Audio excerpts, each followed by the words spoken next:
Hey guys, welcome back to Vandemic Campervans. We're here with our latest build, RAM Promaster, for our clients in Atlanta that we just finished up.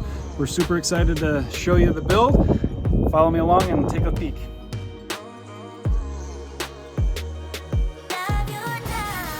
Hey guys, come on in here. So I'm sitting in the living room and also the kitchen here. So this is a little bit different design than we have done in the past. We worked pretty hard with our clients in Atlanta. The gentleman's a professional chef, did not want butcher block countertops, which we normally do in the van. So we actually went with stainless steel. We're pretty excited how it turned out. It's super sleek, super smooth, super modern. So come on in and take a peek.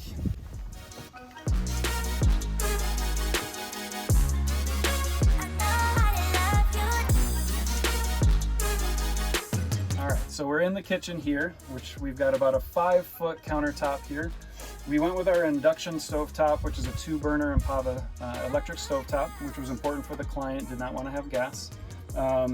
Because the space is a little limited, some additional counter space was important, so we were able to fit this pull-out drawer right underneath the counter here. And that just slides in. It's on a soft close, which is pretty nice. There's a little bit of counter space in the top here, and then with the sink here, there's a built-in countertop on top of that removes. There's a nice deep sink area with a stainless steel faucet that you've got the pull-down handle there to clean out everything underneath there.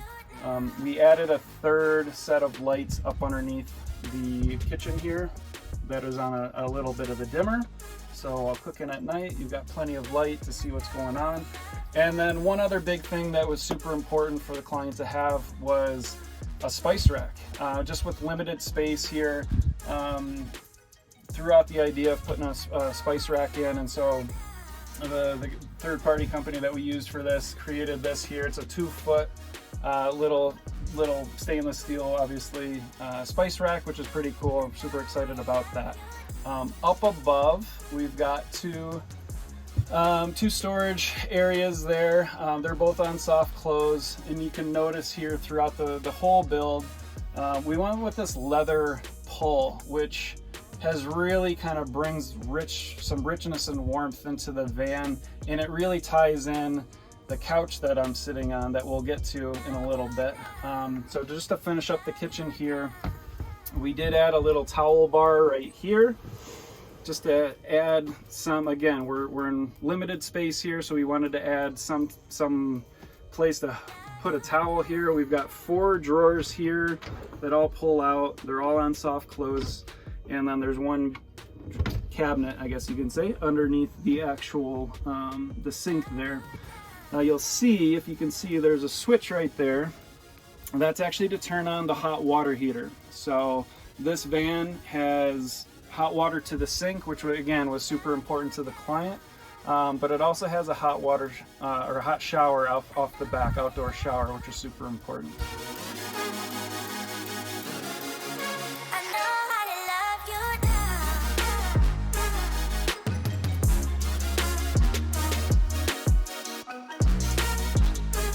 So magically in the living room now. So this is like the showcase stopper for this van. This was a big, exciting thing to have a leather couch in here. Something that we had never done before.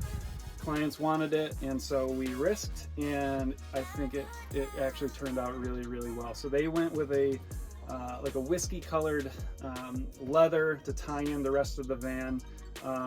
You'll also notice too the dark green base with the silver upper cabinets. They're big car people, and actually, like the idea behind the color scheme in here with the leather was actually generated from the 1 millionth Porsche. They're big car people. I'm not a big car people, but this was important to them, and it couldn't have turned out better. So we've got the couch here. Underneath the couch is our fridge, so that's latched in there. And again, this is the same type of fridge that we've used in the past. It is an IceCo. It's a 60-liter dual zone fridge. It's got some goodies in it already. So the cool thing with this IceCo fridge is that again, it's dual zone, which means that you can have one side over here, the bigger side can be a fridge, and this side can be a freezer, or you can adjust the settings and both sides can be a fridge.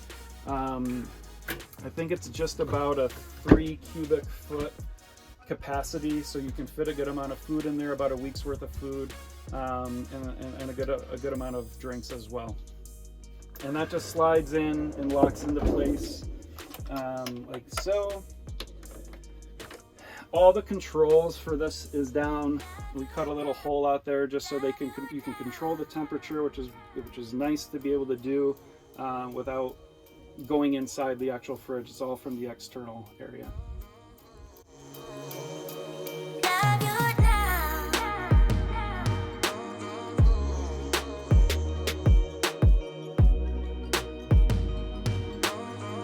Back in the front of the van here, we were only able to get one swivel seat in here, but the front passenger seat swivels all the way around, which is super nice. It helps open up the space. You can fit 2 or 3 people on the couch, and then a third or fourth on the swivel seat here. But super important to have just to open up the space, considering how small a van actually is. All right, we wanted to show you a few things on the exterior that we haven't done in the past, and we were super excited to showcase here today. So if you see up here, we've got a light bar that's controlled from a little toggle switch inside, which is pretty sweet.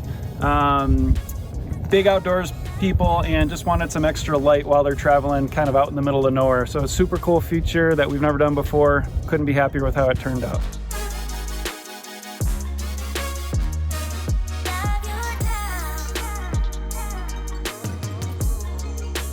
We're at the back of the van now. Just wanted to show some additional exterior lighting that was requested.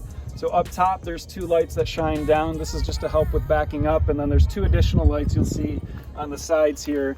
The guys that put the lights on thought it'd be cool to have them flush mount, which they're not in the way at all, which is pretty awesome. And it just really lights up while they're backing up. And you'll also notice these 2 big red jugs. So these are Rotopex. Another request that they had was to have at least 6 gallons of storage for gas. And so we were able to mount these. They're bolted into the back door and just gives them a little bit extra peace of mind while they're out in the middle of nowhere enjoying life.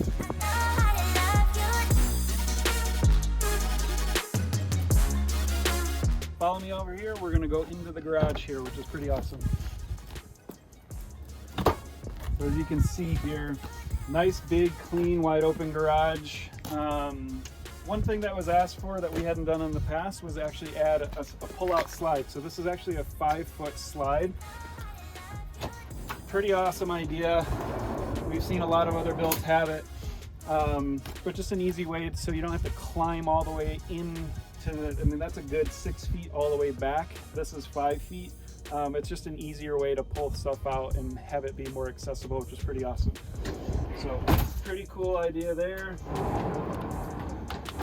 Something that's pretty standard in our builds is an outdoor shower. So we've got controls here. Again, there's actually a 4-gallon hot water heater in here. So they should each be able to shower outside pretty easily while they're, again, out in wherever they're traveling to. Here's our water inlet.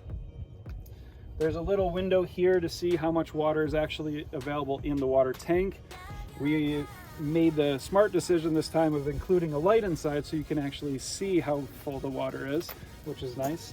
On this side here, there's a separate outlet, and then you can see in here, you know, there's lights back here just so you can see everything. They're on a dimmer as well. And then if you zoom in here a little bit, we'll always include this as well. There's just an outlet here where you can plug into shore power if you do happen to be at like an RV park or camp, and there's shore power you can plug in there for that. Something else we upgraded for this particular build, just with experience, is we added these boat latch, marine grade boat latches to have access. All of the smart components are in here, so your inverter, all of your batteries, charge controller, battery to battery controller are all kind of tucked away here. All easily accessible with those latches though. They don't rattle, stay nice and quiet, and just provide a little bit of safety. We are on the roof now, and Nice little backdrop we have here. So what we have up here is 2 max air fans, one in the bedroom and then one in the kitchen / living area. There's 2 big solar panels there. They're both 195 watts, so a total of 390. They're eco-worthy solar panels, so gives plenty of juice to run off the grid there. So on the sliding door, we added a nice big window that has a slide option, which is screened with the 2 max air fans. It gives a great cross ventilation and just a nice air circulation going on inside here. As far as like components that are back underneath in the garage, some of the control panels here are for a 4,000 watt Ames inverter. We upgraded that. Typically we use a 3,000. We are going to be using a 4,000 watt going forward. Just because we're completely off the grid, it gives enough juice and energy to support the induction stovetop, but also the water heater as well. Excuse me. We also included a Webasto heater, which is located up underneath the passenger seat. We put it right here so you can access it from the bed fairly easy, but also while you're in the living room and kitchen. These are super awesome. They're super efficient. They run directly off the actual gas tank of the van, and it runs off of next to zero power, which is great. Again, I mentioned earlier, there's 3 zones of lights in here. The first zone's here. That controls the kitchen area and living room. There's also one down here in the bedroom that they'll be able to reach and use while in the bedroom. All of them are on dimmers, which is kind of nice, and we made sure that we put enough USB outlets in here, so there's 4 here, and we'll show you a couple more that are in the back bedroom area in a little bit.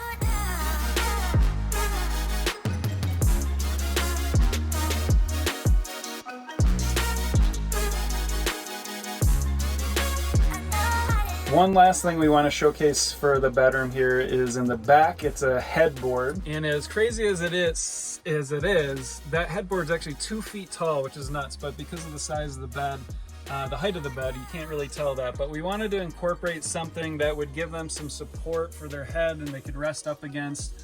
But also, how do we maximize the space? So what we did is we put some USB outlets that go right into the mantle there. That's about a 6-inch wide platform there, so they'll be able to, you know, if they've got some drinks at night or just place their phone up there at night, they'll be able to have that up there without any problem. And just another power source that just makes it easy to charge things. Well, that's a wrap. Thank you guys so much for watching this beautiful build, Pamela ProMaster. Can't wait to see her out on the road. Thanks again for watching. If you guys liked the video, please do us a favor, give us a thumbs up. And if you haven't already, we just ask if you could subscribe just for any future content and van tours that we do. We've got a lot of stuff coming up. We'd love for you guys to be part of the journey. And if you need a build, we are located in Denver, but we also just opened up another location in Rochester, New York. We do have some space at both locations for the remainder of the year, but they do fill up fast. We'll leave a link in the comments below, and reach out if you have any questions or want to get on the road yourself.